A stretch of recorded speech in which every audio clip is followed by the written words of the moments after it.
Are you considering leaving your law firm? If so, you must be prepared to make a transition to another firm before you go. Otherwise, your career will be in jeopardy.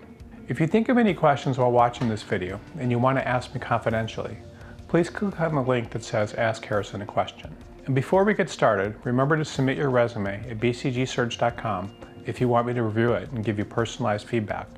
You'll also be added to our database of active job seekers in the legal field. One of the craziest and riskiest things that attorneys can do is to quit a job without another one lined up. It really does not matter what sort of job it is. It could be another firm job, a judicial clerkship, or a job as an in-house counsel. If you quit a job without having another one, it becomes excruciatingly difficult to find a new job. I would estimate it is about 9 times more difficult to get a new job when you're unemployed than when you are employed. It can be done, and I'm going to tell you how. And you can even make not having a job a good thing, but you need to know what you are getting into before quitting a job without having another one lined up. I once quit a legal job without having another one lined up, so I'm in the perfect position to tell you about it. In fact, it was arguably the greatest move of my life and something I will never regret having done.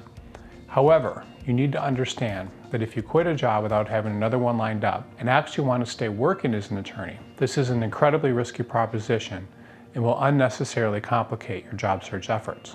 Years ago, before they went out of business, I was working in the Los Angeles office of Dewey Ballantine, and it was a fairly frightening situation. The New York-based firm had, for the most part, priced itself out of the Los Angeles legal market, with billing rates as much as 50% more than major Los Angeles firms. And there was not a lot of work in the office. With an absence of work, partners were being let go in droves, and associates were also dropping out and taking any sort of job they could get. By the end of my first year with the firm, I was one of the only associates left in the corridor I was working on. When I would walk down the hallways, I would see a few partners consistently playing solitaire because they had nothing to do, and morale was very low.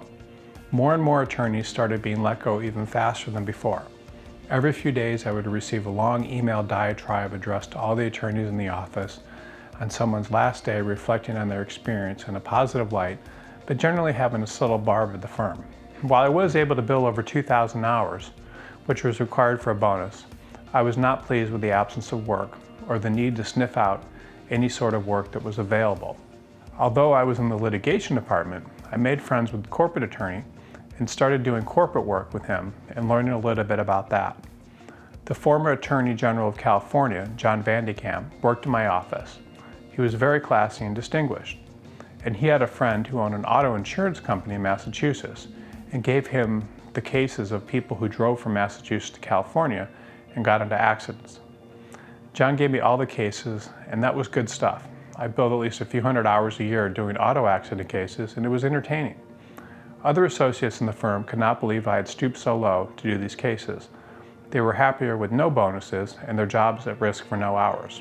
Are you sure the light was red? I might ask in a deposition. Yes, it was red.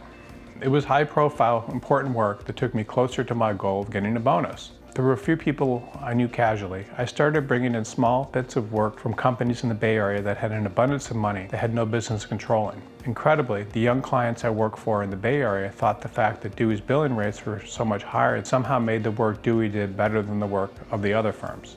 In this particular instance, and many more like it, I sent the company a bill for over $10,000 for drafting a silly contract that, in my opinion, was completely unnecessary. I did not see a future where I was, and I did not see a future in a law firm. I sent a short email to the few partners I was working with and the head of the office announcing that I was giving 2 weeks' notice and left it at that.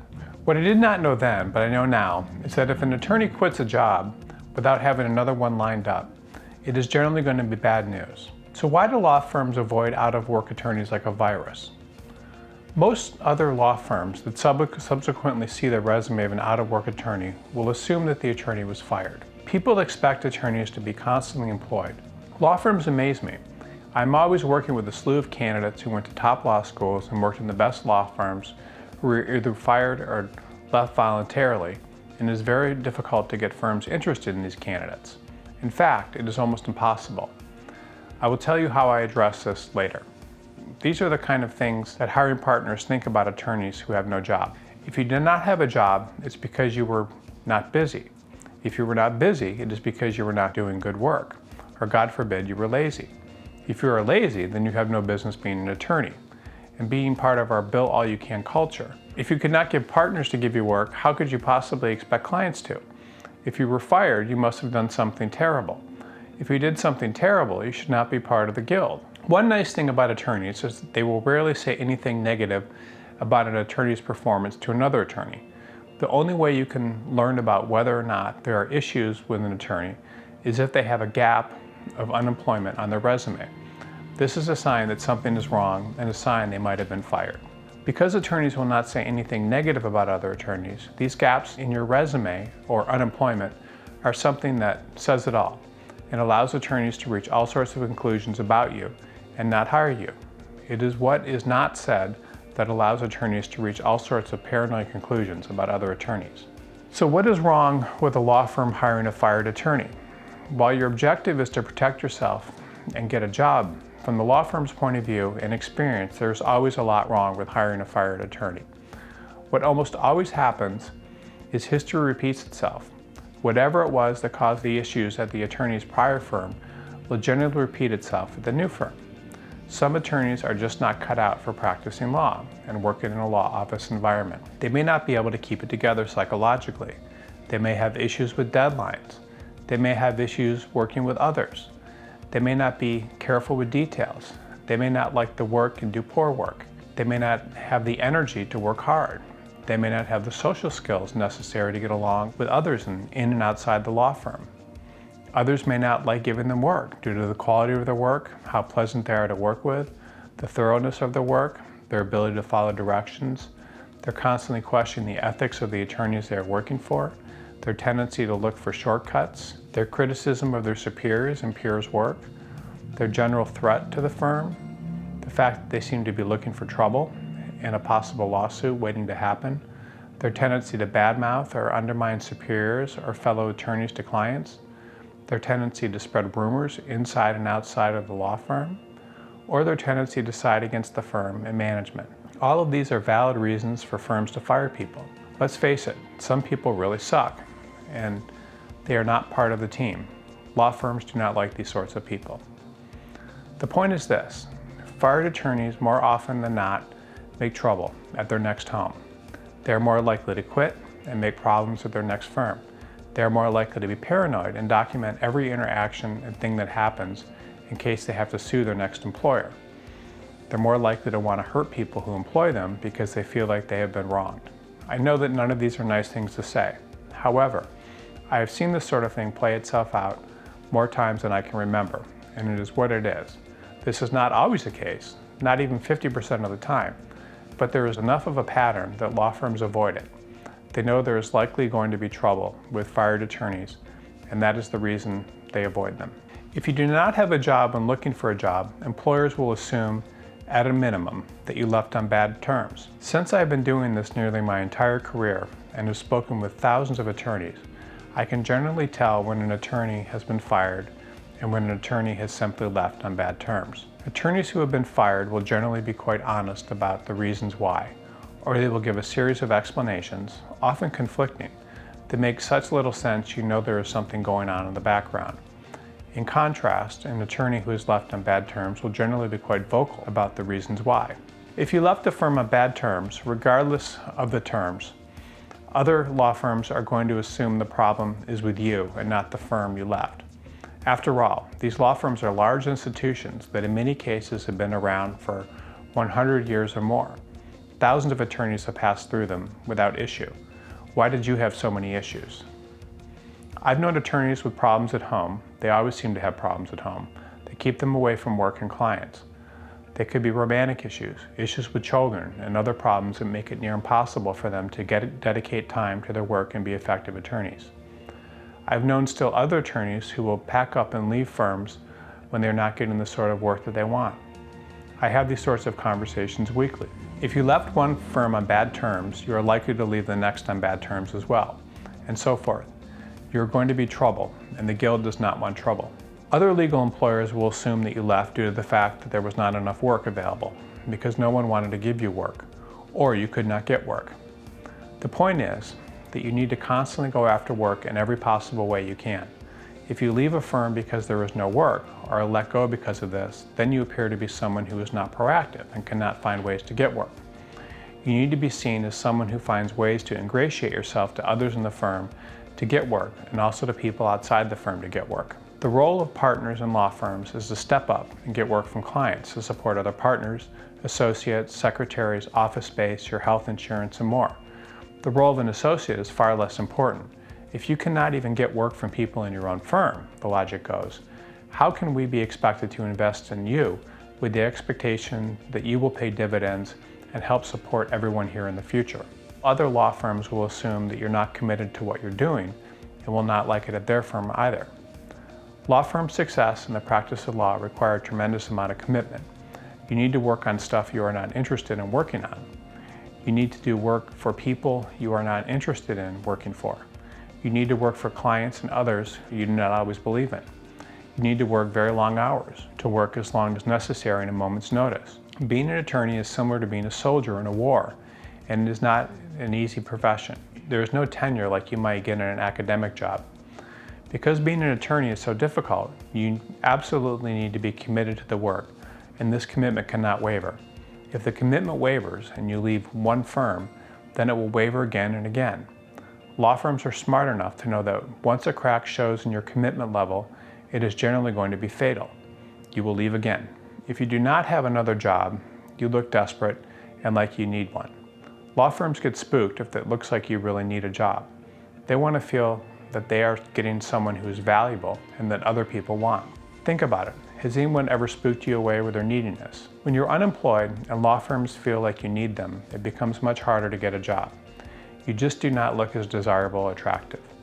Your skills are presumed to have deteriorated when you stop practicing law, even for a short time. If you have not practiced for some time, you're presumed to be out of the game.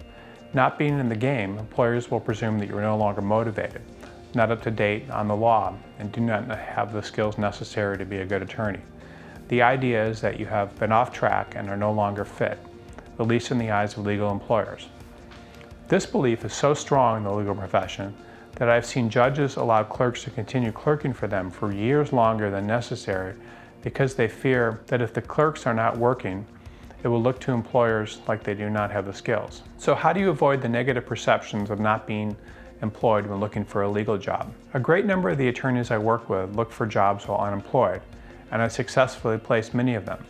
There are, however, many things the unemployed attorney must do when looking for a job.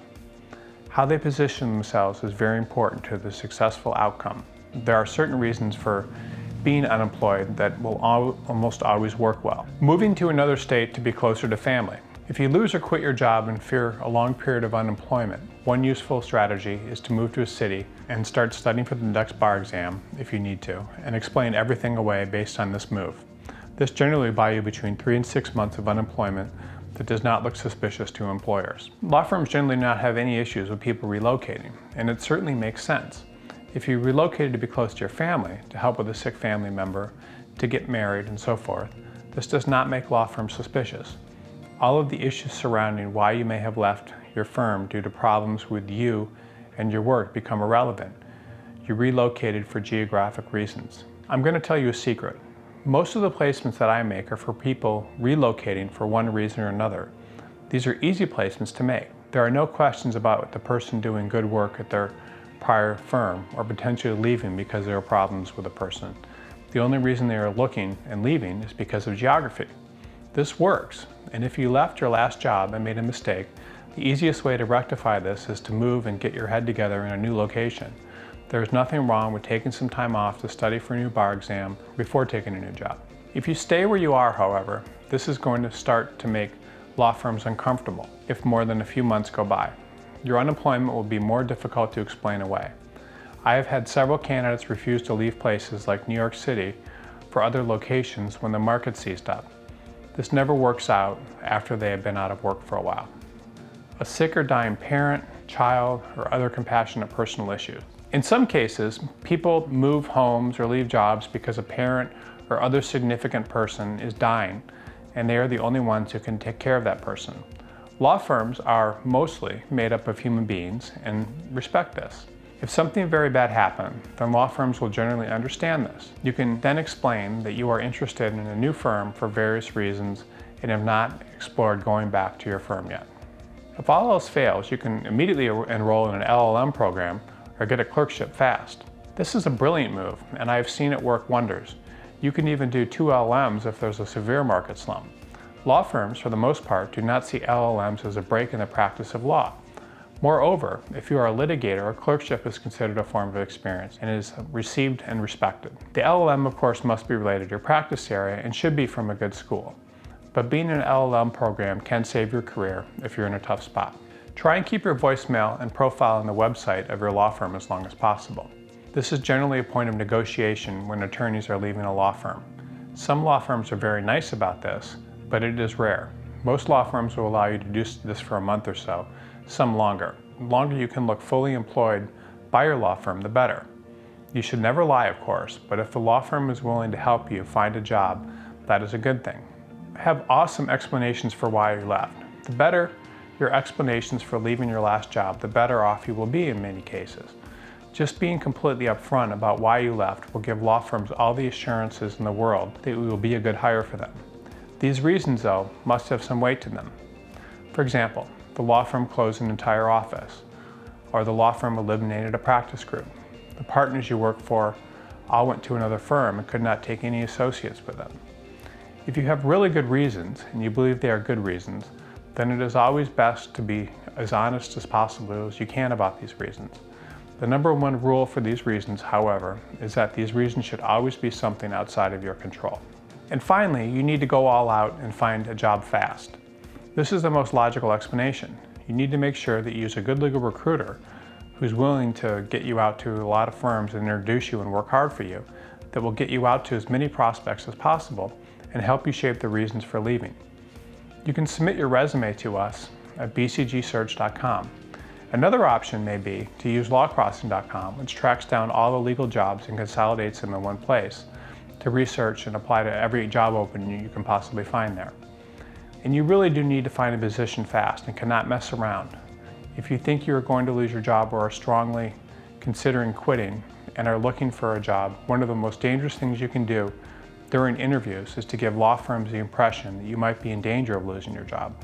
Law firms are trained to hone in on any sort of weakness in your resume and employability, and if they think you are in danger of losing your job, they will not hire you.